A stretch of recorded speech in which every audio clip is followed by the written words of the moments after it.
Por que você decidiu fazer a doação para a faculdade de ELUSC? Então, eu tive a oportunidade de visitar a faculdade por intermédio do professor Silvio Melatti, né? E achei, assim, a estrutura da faculdade, do currículo da faculdade, né? E da perspectiva que eu teria de oferecer alguma coisa que fosse útil, né, para a pesquisa e tudo mais. É uma coleção muito vasta e que estava na minha biblioteca, porque eu fui editor, co-editor dessa coleção do Correio Brasiliense, e eu fui co-editor do Alberto Dines, que foi quem teve a primeira ideia, né? E a partir dos originais do José Mindre, aquele bibliófilo, nós fizemos essa coleção em 2 anos e pouco, mais ou menos. E foram 29, quase 22 mil páginas, né? E um dia eu estava pesquisando lá alguns livros na minha biblioteca particular, na minha casa mesmo, né? No meu escritório, que era uma garagem, de repente a minha mulher resolveu, disse assim, ou eu ou os livros, né? Então eu tirei o carro e fiz o escritório lá, né? Mas então eu tenho muito livro, não só dos que eu editei, mas também dos que eu recebi, que eu comprei. Eu sou rato de livraria, de sebos, etc. E eu angariei uma coleção muito grande, né, de livros e das mais diversas matizes e áreas, né? E então eu disse assim, para pesquisar esse tipo de literatura, logicamente, a minha profissão é essa, eu gosto de jornalismo, eu estou fazendo um curso sobre editoração, a história da arte gráfica, a história do papel, a história dos livros e tudo mais. Todavia, eu achei que seria muito mais útil numa universidade que tivesse essa estrutura do ELUSC, do Instituto, para que alguém pudesse pesquisar com muito mais assim, frequência, né?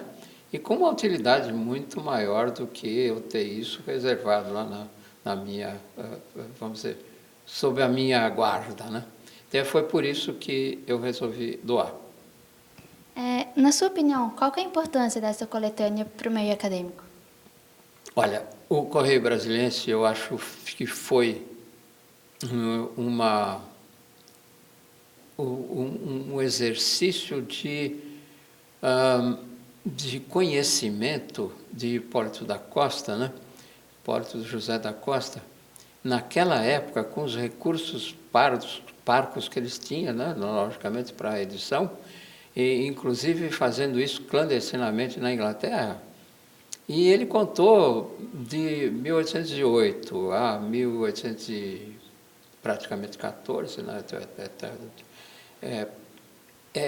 Praticamente a história do mundo naquela época, né?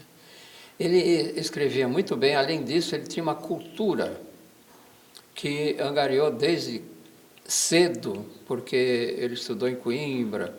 Então, eu acho que a importância do jornalista, né? E ele foi o primeiro jornalista que se dedicou a muitas áreas que, à época, eram difíceis de angariar informação, né? A área econômica, né? Porque ele pesquisou, inclusive fora de Portugal, amando, inclusive do rei e tudo mais. Todavia, ele conseguiu fazer uma coletânea assim, de informação praticamente de todas as matizes que você pode imaginar sobre o que acontecia no mundo naquela época, né? Inclusive ele tinha, né, na coleção, se a gente puder angariar informações sobre algumas partes que ele definiu, sobre o número de tropas de Napoleão que ameaçava naquela época invadir Portugal, invadir a Espanha, etc. Então, fora isso, a coerência dele em ter ideias sobre o Brasil, sobre a possibilidade de o Brasil ser A ideia da independência do Brasil não está bem clara se ele desejaria isso realmente, mas que ele contribuiu para isso, contribuiu com toda essa condição de escrever essa numerosa literatura sobre o mundo naquela época, né? Tanto que ele teve uma condição de pensar sobre a possibilidade de mudar a capital do país, que era no Rio de Janeiro, para o interior do Brasil, e que se concretizou em Brasília depois, muitos anos depois, né?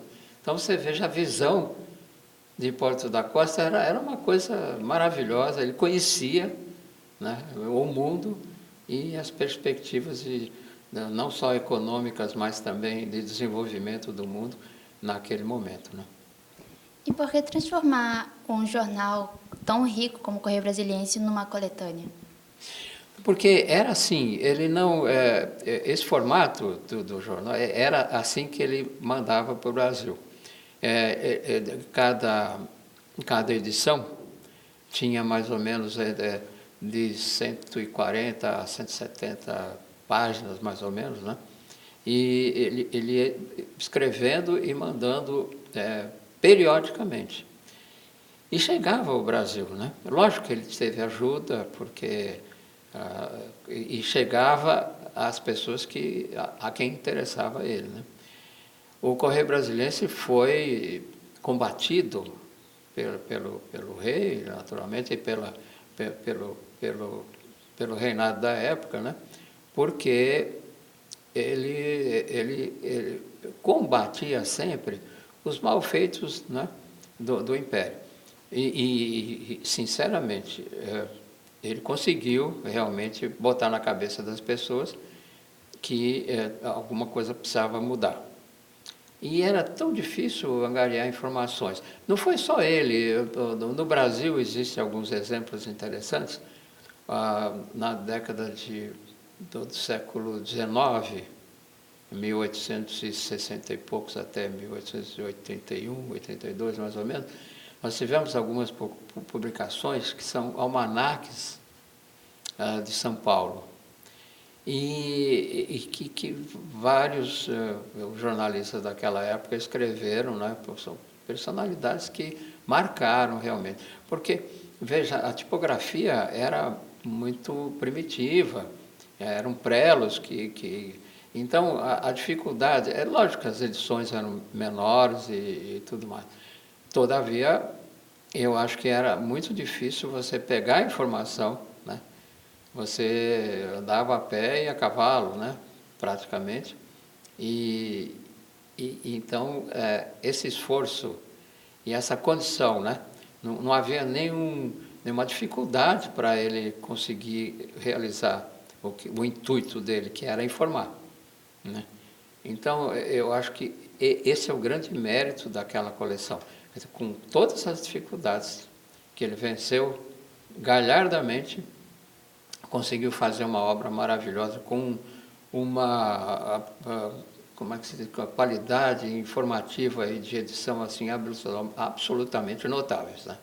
Então eu acho que isso é que, vamos dizer, nós precisamos valorizar, porque nenhuma obra desse tamanho foi escrita, né, a não ser séculos depois por editoras mundiais aí, que fizeram coisas parecidas, mais específicas de marketing, de propaganda, de edições, etc. Mas como jornalismo, eu acho que foi o início realmente de um jornalismo muito, vamos dizer, elevado, né?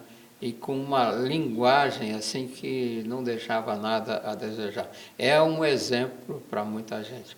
Tanto que na abertura do Correio Brasiliense, não sei se você chegou a ler no primeiro volume, aquele editorial do Hipólito da Costa devia estar na mesa de todo jornalista, sabe?